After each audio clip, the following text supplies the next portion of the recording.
ubwo imodoka y'ingande yari ivuye mu muhanda wa kaburimbo irekeza mu muhanda w'igitaka irenze mu kagigigare neza erekeza mu gihugu cy'abaturanyi cya Uganda, umushoferi yamanutse yirukanka kasikoni ibyo benshi bakunze kwita gukata sisi, maze imodoka nkakwatika urukira mugezi muremure yitwa Nyagaka mu bujyakuzimu. Imodoka yaruzuyemo abantu bose bahita barohama.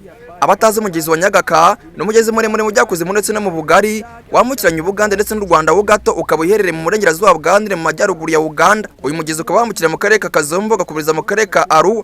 Kugeza ubu ngwana barenga 10 baracyashakirwa nyuma yo kurirwa irengero bitewe n'impanuka ikomeye yabereye mu mugezi wa Nyagaka. Imodoka tagisi ifite nimero iranga ikinyabiziga UBG 956G, imodoka y'umweru yo mu bwoko bwa Toyota Hiace drone yaguye mu mugezi wa Nyagaka nyuma yuko umushoferi ananiwe gukata ikorosi neza. Uyu mushoferi ngo yarinjiye mu muhanda w'igitaka kasikoni ngo abisikane imodoka ya hoho, nibwo monotiseri navura icyo benshi bakunze kwita telegisiyo cyanze gukatika, maze uyu mushoferi ngo agiye kwikubita ku mukingo ngo nibwo yabonye nacikirana naho ari bukora impanuka irenze kurushaho.